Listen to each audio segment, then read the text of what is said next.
Hello guys, आज हम 10th class के वर्णिका की दूसरा चैप्टर लेके आए हैं। उनसे पहले आप नहीं देखे वीडियो पहला चैप्टर तो जाके प्लेलिस्ट में देखिए और शानदार तरीका से पढ़ाए गए हैं। आइए हम आज धमाका मचाते हैं। इनसे पहले आपका एक रिक्वेस्ट है कि कॉपी और पेन लेके देखें मेरा कोई भी वीडियो, क्योंकि हम उतना ही पढ़ाते हैं जितना एग्जाम में आते हैं। और पहली बार आए हैं तो चैनल सब्सक्राइब करना न भूलें। आइए हम देखते हैं एक नज़र बोर्ड की ओर। देखिए आज है ढहते विश्वास। कौन सा चैप्टर है? ढहते विश्वास। इसका लेखक कौन है? सात कौड़ी। इसको हम कैसे याद करेंगे? किसी आदमी के विश्वास जब टूट जाते हैं तो क्या बोलते हैं? 7 बार भी कसम खाओगे तो विश्वास तुम पे नहीं करेंगे। क्या? 7 बार भी कसम खाओगे तो विश्वास नहीं करेंगे, क्योंकि तुम मुझे विश्वासघात की है। ढहते विश्वास मतलब 7 बार, 7 कौड़ी। ठीक, 7 कौड़ी इसका लेखक है। ठीक, ये कहानी कैसी कहानी है? इस कहानी में क्या है? आप लोग तो बुक पढ़ते नहीं है, इसलिए बुक पढ़िए। आप ऑब्जेक्टिव रटना छोड़िए और बुक पढ़िए और तब ऑब्जेक्टिव बनाइए। बहुत बेनिफिट होंगे। हम जो बोलते हैं वो तो आपके ऊपर है कैसे पढ़ते हैं। देखिए ये कहानी है समस्या प्रधान। इस कहानी में बहुत समस्या आती है, बाढ़ की बहुत है, आगे हम बताएंगे।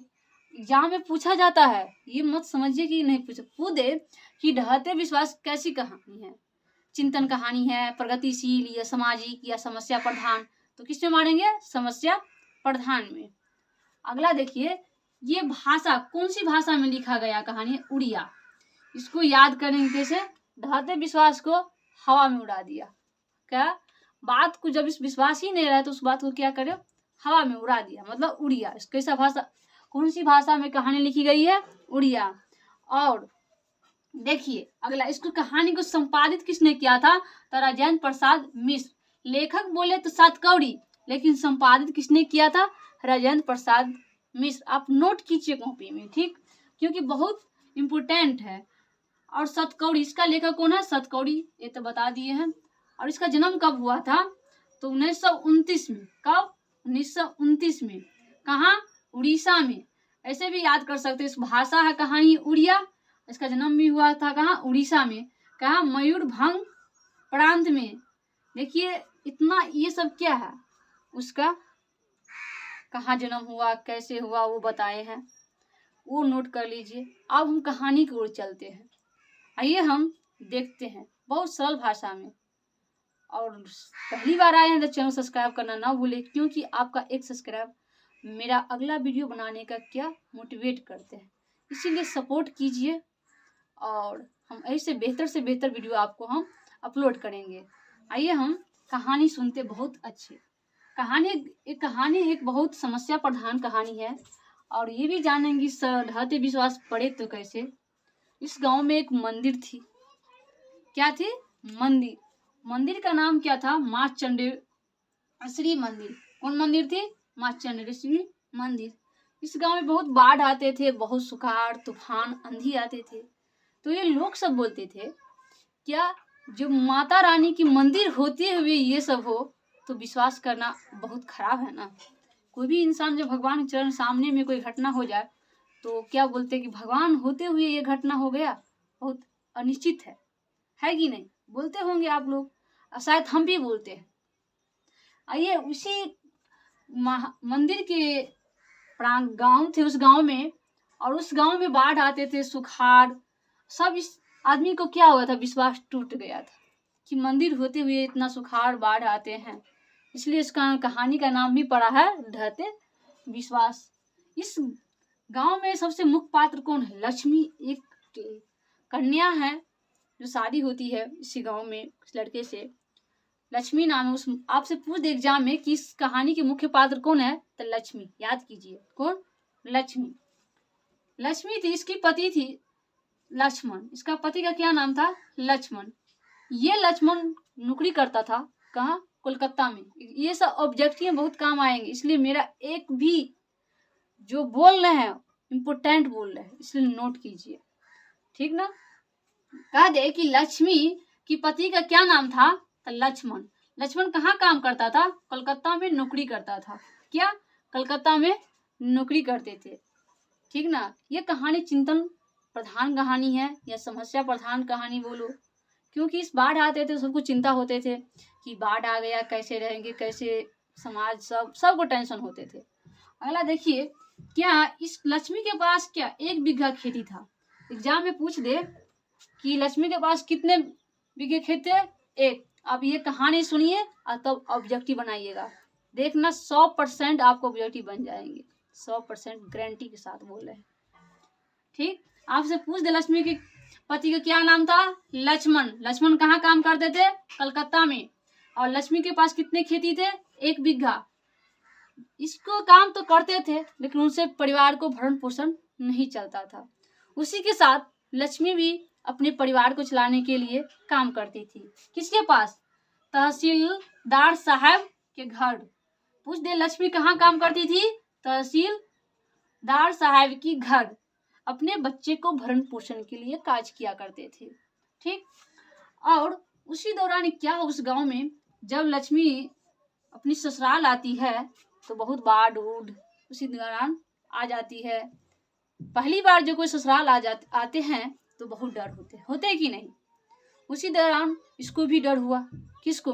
लक्ष्मी को।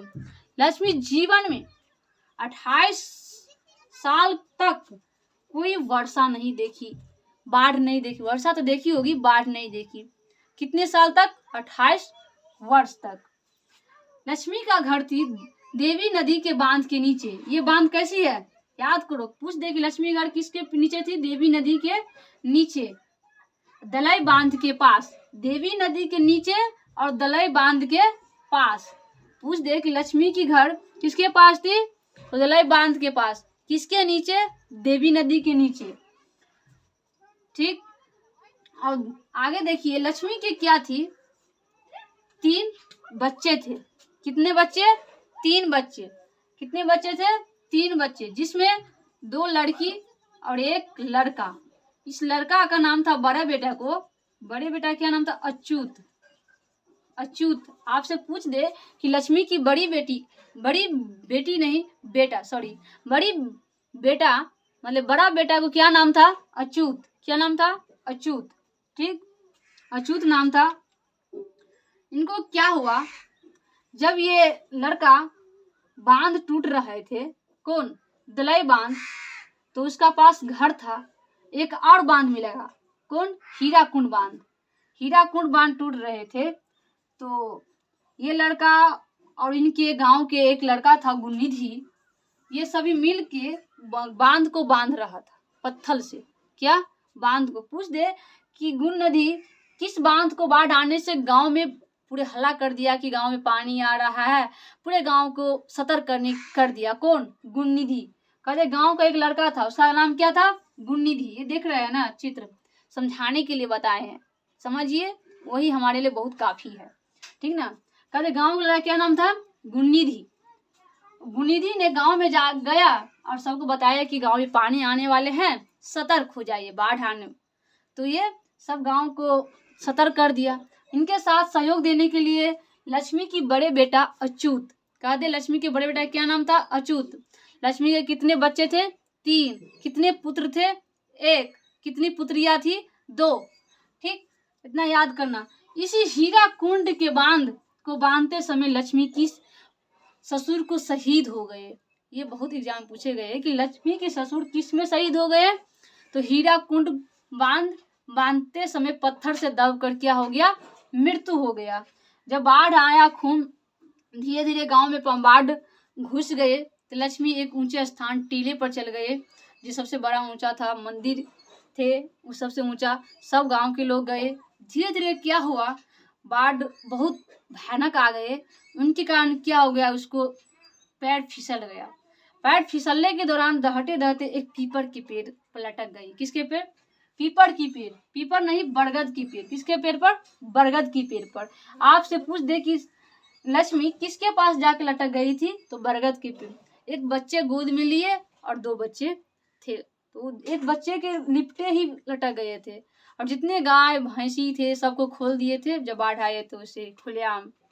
जब लटक गए तो बाढ़ देखकर, अचानक देखकर लक्ष्मी को बहुत चिंता सताने लगी। अब क्या होगा, क्या होगा? बहुत दिमाग में बहुत रंग के बात आने लगे। जब क्या होगा, वो तो बेहोश पड़ गई। उनसे पहले बेहोश होने से पहले अपने जो साड़ी की पल्लू एक बरगद के पेड़ में क्या कर दी थी, बांध दी थी और अपने सीने से क्या लगा ली थी, बच्चे के लगा ली थी। लेकिन जब बेहोश हो गए तो वो बच्चा कहाँ गया उनको कोई पता नहीं। लेकिन जो एक बच्चा ढा के आए थे तो उस गाछ में लटका हुआ था।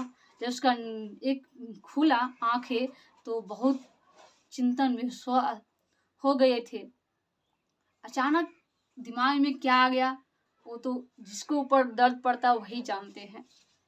तब वो अपने बच्चे को सीना से लगा लिया, लेकिन उसका बच्चा नहीं था। लेकिन वो अपने बच्चा ही समझा और बहुत अपने लाड प्यार दिया जब बाहर चला गया तो।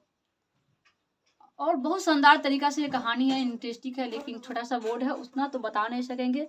थोड़ा है इम्पोर्टेंट एग्जाम की भी उसी को बताएंगे। उनसे पहले आपका एक सपोर्ट है कि सब्सक्राइब करिए, तभी हम आपको अच्छे से अच्छे बेहतर बताएंगे और शानदार तरीका से। आइए हम नेक्स्ट वीडियो में देखते हैं इसी शानदार तरीका में। आप लोग को कैसा लगा कहानी, आप लोग सपोर्ट कीजिए और कमेंट कीजिए। जय हिंद। नेक्स्ट वीडियो में मिलते हैं।